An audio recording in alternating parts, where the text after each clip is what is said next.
Piece நேயர்களுக்கு வணக்கம். தாவேகாவோட booth committee மாநாடு வந்து 2 நாட்கள் வந்து கோயம்புத்தூர்ல நடைபெற்றது. ஒரு நாள்ல 8000 பேருக்கு 8000 பூத் கமிட்டி மெம்பர் அப்படின்னு சொல்லி 2 நாளுக்கே வந்து 16,000 பேர்கிட்ட பூத் கமிட்டி மாநாட்டில் வந்து கலந்துருந்தாங்க.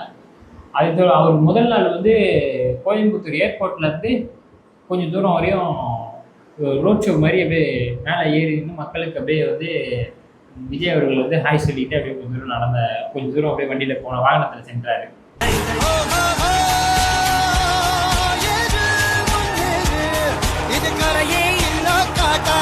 அதை தொடர்ந்து சின்னவரும் இதுக்கு குறைவு இல்லைன்னு சொல்லிட்டு அவருக்கு நிகராக பிரம்மாண்டமாக ஒரு கூட்டத்தை ரெடி பண்ணலாம்னு சொல்லிட்டு கோயம்புத்தூர்ல மட்டும் இல்லாமல் தமிழ்நாட்டில் இருக்கிற எல்லா மாவட்டத்தில் இருக்கிற ஆளுங்க கூப்பிட்டு வந்து அவர் வந்து மக்கள் மனசுல நீங்காத ஒரு கட்சியா இருக்கணும்னு சொல்லிட்டு கஷ்டப்பட்டு போராடினாரு.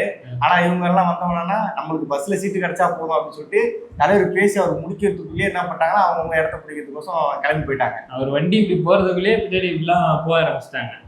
அரசு பேருந்துகள் ஏற்பாடு செய்யப்பட்டு அவற்றில் மக்கள் அழைத்து வரப்பட்டனர். வரிசையில் காத்திருந்த மக்கள் முதலமைச்சரின் கார் கடந்து சென்ற அடுத்த நொடியே தாங்கள் அழைத்து வரப்பட்ட அரசு பேருந்துகளை நோக்கி ஓடினர். ஆமா, பின்ன இவர் வந்து 2 கிலோமீட்டர் 3 கிலோமீட்டர் தான் வந்து நின்றுட்டு வருவாரு. அவங்க தமிழ்நாட்டுல எந்தெந்த மூலையில இருந்தோ பஸ்ல வந்திருப்பாங்க. அவங்க அவ்வளவு தூரம் நின்று போக முடியுமா? 4 மணி நேரம் 5 மணி நேரம் போகணும்ல எங்க ஊருக்குலாம். போய் முன்னாடி இடம் பிடிச்சாதான் உட்காந்துட்டு போக முடியும் ஊருக்கு. பொம்பளை உட்கார இடத்துல ஆம்பளைக்கு என்ன வேலை? எதிரியா வாங்க, உங்களுக்கு வேற தனியா சொல்லணுமா? எதிர்த்து போயாங்கிட்டு அத்தை வாங்க வாங்க சீக்கிரம் உட்காருங்க. செட் பண்ண மாதிரி அவர் வந்து ரோட் ஷோ அவர் நல்லபடியாக பண்ணி முடிச்சாரு. அவருக்கும் வாழ்த்துகள். அதை தொடர்ந்து மதுரையில் ஜனநாயக ஷூட்டிங்காக கொடைக்கானலுக்கு போனோம் விஜய். மதுரை ஏர்போர்ட்டில் இறங்கி அங்கேருந்து வாகனத்தில் கொடைக்கானலுக்கு போகலாம் அப்படின்ட்டு வந்து பிளான் பண்ணியிருக்கிறாங்க. விஜய் அவர்கள் மதுரை வரதை தெரிஞ்சுக்கிட்டு அவருடைய ரசிகர்களும் தொண்டர்களும் வந்து காலையிலேயே 6 மணிலேருந்து ஏர்போர்ட்டை வந்து சூழ்ந்துக்கிட்டாங்க.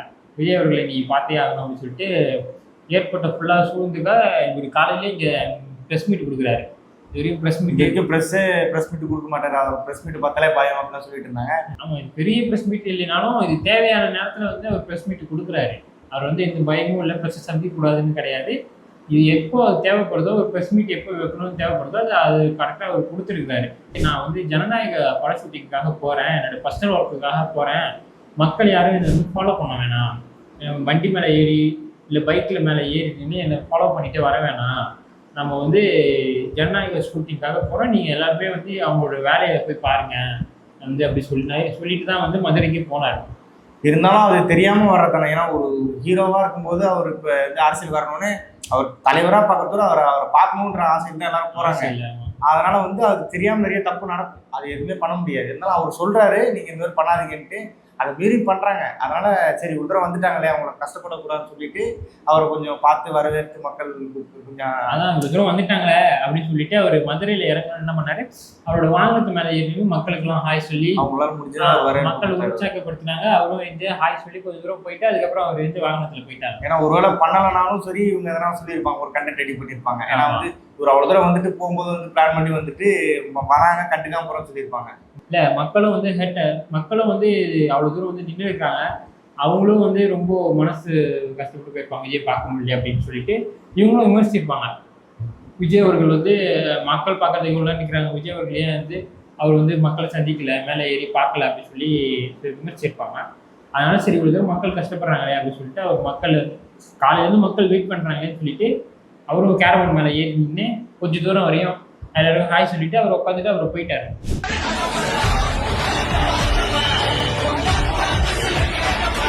இப்போ வந்து இது வந்து பப்ளிக் நியூசன்ஸ், அதாவது பொதுமக்களுக்கு வந்து இடையூறு விதிக்குமா பர்மிஷன் இல்லாத ரோட் ஷோ நடத்தினார் விஜய், அவர் மேலே நடவடிக்கை எடுக்கப்படும் வந்து சொல்லியிருக்கிறாங்க.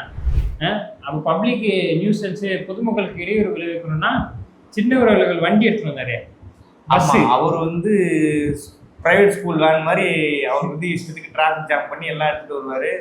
உதயநிதி வராரு கோயம்புத்தூர் கவர்மெண்ட் பஸ்ஸை ஆட்களை ஏற்றி கூட்டு வந்திருக்காங்க. இதெல்லாம் ஒரு பொழப்பா? நேற்று தளபதி வந்த கூட்டத்தை விட மிஞ்சணுங்கிறதுக்காக அரசு பேருந்து யூஸ் பண்ணி ஆளும் செட் பண்ணிட்டு வருவாரு. அதெல்லாம் வந்து கிடையாது, பிரச்சனை கிடையாது.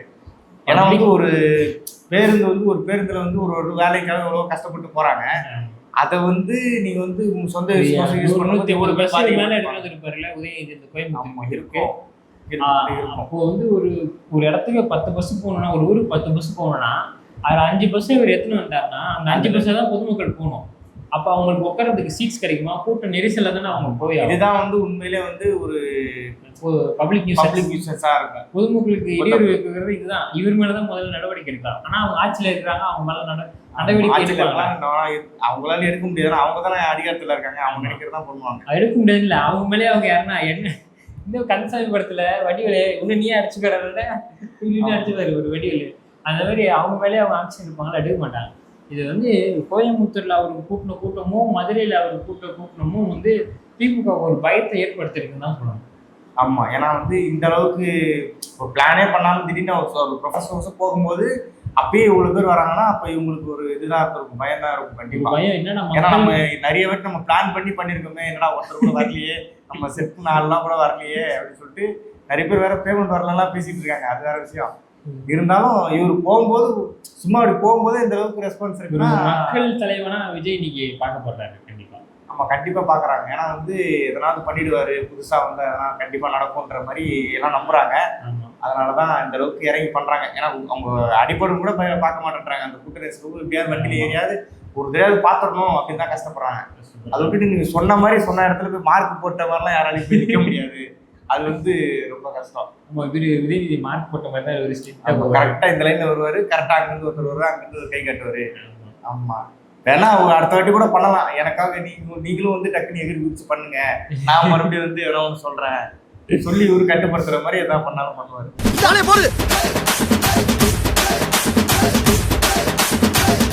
பண்ணுவாரு, அது பண்ணக்கூடிய ஆள் தான். ஆனா பப்ளிக் யூசர்ஸ்ன்றது வந்து இதுக்கும் அவருக்கும் சம்மந்தம் கிடையாது. ஏன்னா வந்து அவர் பிளான் பண்ணாம வந்தனால தான் வந்து அப்படி நடந்தது. அது ஒருவேளை பிளான் பண்ணாலும் அவருக்கு அந்த பிரச்சனை வரும். ஏன்னா அந்த அளவுக்கு அவருக்கு வந்து மக்கள் செல்வாக்கு இருக்கு. ஆமா ஆமா. அடுத்ததான் வந்து மக்கள் தொகை கணக்கெடுப்போட சேர்த்து சாதி வாரிய கணக்கெடுப்பும் எடுக்கும்னு சொல்லிட்டு மத்திய அரசு வந்து சொல்லியிருக்காங்க. இது வந்து இந்த நியூஸ் வெளியான உடனே ஒருத்தரா வந்து கிளம்பி வந்துட்டாங்க. ஸ்டாலின் அவர்கள் வந்து இந்த வெற்றி வந்து எங்களுக்கு தான் சொந்தம் அப்படின்னு சொல்லிட்டு இவர் சொல்றதும், பாமக தலைவர் வந்து அன்புமணி அவர்கள் வந்து இல்ல இது வந்து எங்களுக்கு சம்பந்தப்பட்ட வெற்றி, பாமக கிடைத்த வெற்றி, பாமக கிடைத்த வெற்றி, பாமக வெற்றி கிடைச்சது தெரியல, அவங்க வந்து அவங்க கிடைச்ச வெற்றி அப்படின்னு சொல்றாங்க. அப்புறம் வந்து காங்கிரஸ்ல இருக்கோம்னா வந்து ராகுல் காந்திக்கு கிடைச்ச வெற்றி, காங்கிரஸ் தலைவர் வந்து இது ராகுல் காந்தி கிடைத்த வெற்றி அப்படின்னா இது வந்து ஜனநாயகத்தை கிடைத்த வெற்றி. இது வந்து ஜனநாயகம் கிடைத்த வெற்றினா அப்போ வந்து நீங்க விஜய் அவர்களுக்கு கிடைச்ச வெற்றின்னு சொல்லுவாரீங்களா? இல்லடா, ஜனநாயகம்னா ஜனநாயகம் மக்களுக்கு கிடைத்த வெற்றி, ஜனநாயகம்னா மக்களுக்கு கிடைத்த வெற்றி. நீ ஏன்டா சொல்ற அப்படி? மக்களுக்கு கிடைத்த வெற்றி அதாவது பொதுவாக சொல்லியிருக்கலாம், இது வந்து மக்களுக்கு கிடைத்த வெற்றி அப்படின்னு சொல்லியிருக்கலாம். ஆனா அதை பிரிச்சு எங்களுக்கு கிடைச்ச வெற்றி. ஆமா, இப்போ சாதி வரி கணக்கெடுப்பு வந்து திமுக கிடைத்த வெற்றினா தமிழ்நாட்டில் நடக்கக்கூடிய சாதிய பிரச்சனைகள் காரணம் அதுக்கு எங்களுக்கு சம்மந்தம் இல்லைன்னு சொல்லிட்டு அவங்க சொல்லுவாங்க. இல்ல சம்பந்தம் சொல்ல மாட்டாங்க, அப்படி நடக்கவே இல்லைன்னு தான் சொல்லுவாங்க. நாங்க நல்ல முறையா தான் ஆட்சி பண்ணிட்டு இருக்கோம், என்ன பிரச்சனை நடக்குது. ஆமா, இப்ப ஸ்டாலின் ஆட்சி வந்து பொற்கால ஆட்சி அப்படின்னு சொல்லுவாங்க. ஆமா, ஒரு பிரச்சனை நடக்குது. இந்த ஊர்ல வந்து எறும்பு கூட யாருமே கடிக்க கூடாதுன்ற மாதிரி. இந்த ஊரில் எப்பவுமே கெட்டதே நடக்காதுடா. அதுல வந்து அந்த பாட்டு முடிஞ்ச உடனே தான் அந்த ஊர்ல பெரிய லெவல்ல பிரச்சனை வந்துடும். அதை வந்து நம்ம அப்புறம் பார்ப்போம். இப்போ சாதி வரி கணக்கெடுப்பு எடுக்கப்படுறாங்க, அது திமுக கிடைத்த வெற்றி. இப்போ தமிழ்நாட்டில் எவ்வளோ சாதிய பிரச்சனைகள் வந்து சாதிய பிரச்சனைகள் நடந்துட்டு இருக்கு. இப்போ இந்த 5 ஆண்டுகளில் மட்டும் சாதி நிறைய வளர்ந்துருக்குன்னு தான் சொல்லணும். சாதி வெறி நிறைய வளர்ந்துருக்குன்னு தான் சொல்லணும். நம்ம சின்ன சின்ன பசங்கள்ல இருந்து எல்லாருக்குமே இருக்கு அந்த இது. இப்போ சாதி வரி கணக்கெடுப்பு வந்து திமுக கிடைத்த வெற்றின்னு சொல்லக்கூடிய முதல்வர் ஸ்டாலின் அவர்கள் 4 நிதியில இவர்கள் ஆட்சியில தான் வந்து 4 நிதியில வந்து ஒரு பள்ளி மாணவனை வந்து சக மாணவன் வந்து சாதி ஏற்றுத்தாழ்வு காரணமாக வெட்டிடுறாங்க. ஸ்கூலுக்குள்ளேயே கத்தி எடுத்துட்டு போயிட்டு ஒரு மாணவனை வந்து வெட்டிடுறாங்க. 10th 12th படிக்கிற மாணவனை வந்து 4 நிதியில வந்து வெட்டிடுறாங்க. அதை தொடர்ந்து ஒரு பட்டியலின சமூகத்தை சேர்ந்த ஒரு இளைஞர் வந்து தெருவில் வந்து கெத்தா புல்லட் ஓட்டுறாங்க, எங்க முன்னாடி நீ எப்படி புல்லட் ஓட்டுவ அப்படின்னு சொல்லிட்டு அந்த நபருடைய கையை வெட்டுறாங்க. இதுவும் சாதிய வெறி தான். ஒரு சாதிய ரீதியான ஒரு மனப்பான்மையில வந்து அந்த இளைஞருடைய கை வந்து வெட்டப்படுது. இவர் வந்து ஒரு ஆணவ கொலை பண்ண ஒரு நபர் யுவராஜ் ஒருத்தர் ஒரு ஆணவ கொலை பண்ணிடுறாரு. அவங்க சாதி பொண்ணை வேற ஒருத்தவங்க லவ் பண்ணுறான்னு சொல்லிட்டு அந்த பையனை கொண்டுடுறாரு. அவர் வந்து அரசாங்கம் வந்து ஆயுத தண்டனை கொடுக்குது. அவர் வந்து ஸ்பெஷல் பர்மிஷன்ல வந்து அவருடைய வீட்டு ஃபங்க்ஷனுக்கு வரும்பொழுது அவர் ஒரு பெரிய போராளி போல அந்த சமூகத்தை சேர்ந்தவர்கள் வந்து அவரை வந்து உற்சாகமா வரவேற்று அந்த அளவுக்கு கொண்டாடுறாங்க. அந்த அளவுக்கு கொண்டாடுறாங்க. ஆமா,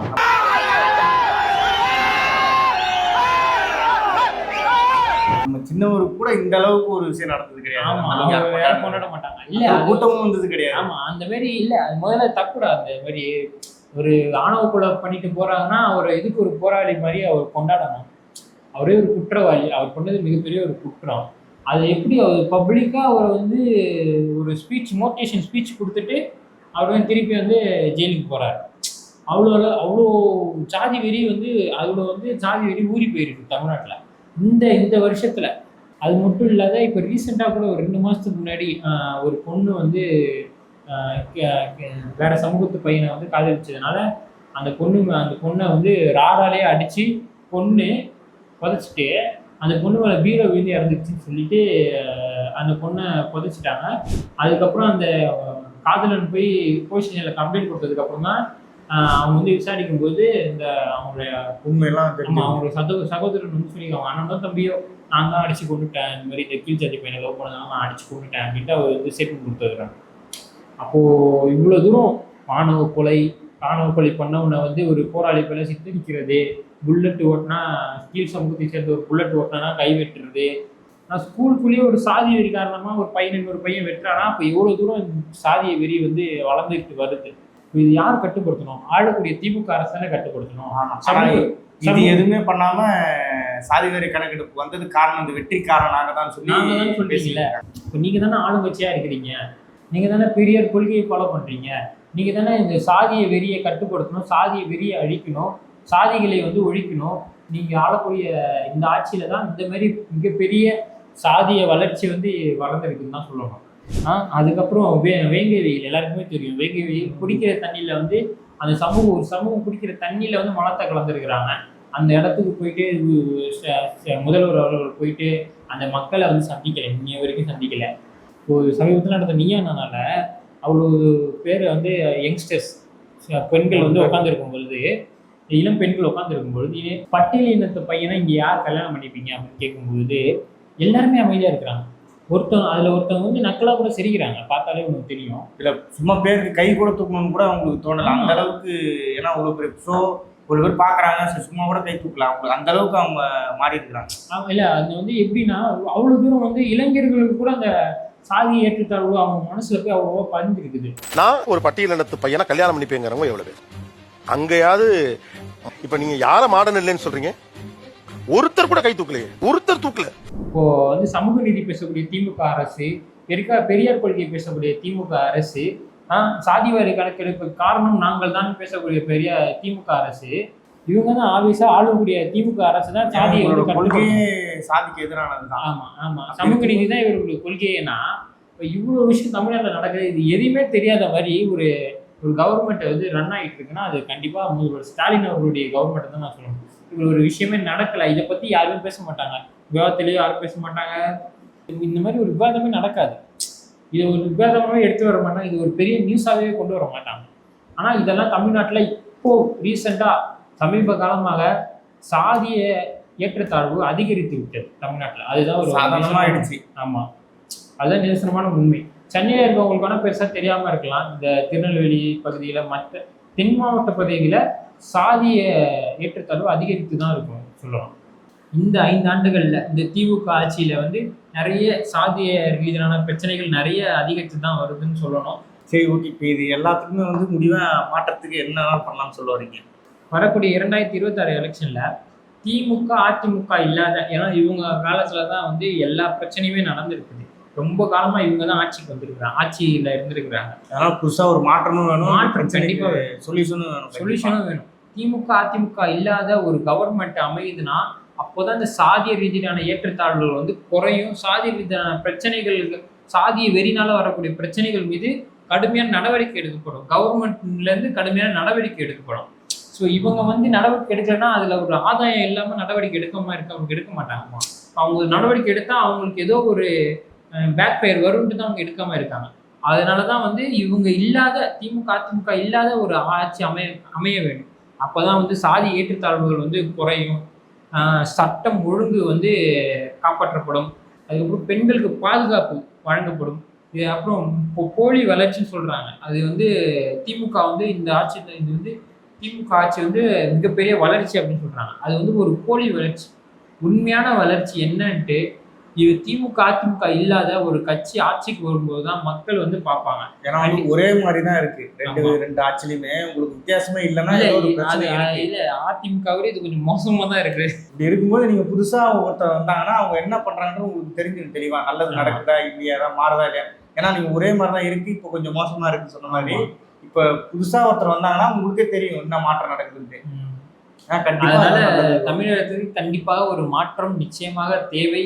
இது போன்ற அரசியல் செய்திகளை வந்து உங்களுக்கு வந்து அடிக்கடி வந்து நாங்கள் வந்து டிபேட் மாதிரி பேசுகிறோம், ஒரு தகவல் மாதிரி கொடுக்குறோம்.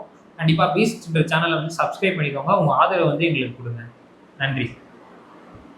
மக்களுக்கு நன்றி சொல்கிறேன். நன்றி. அடுத்த வீடியோல சரி பண்ணிக்கலாம். அடுத்த வீடியோ சந்திப்போம்டா. சரி பண்ணிட்டு சந்திக்கலாம்னு சொல்லுவாங்க. நன்றி.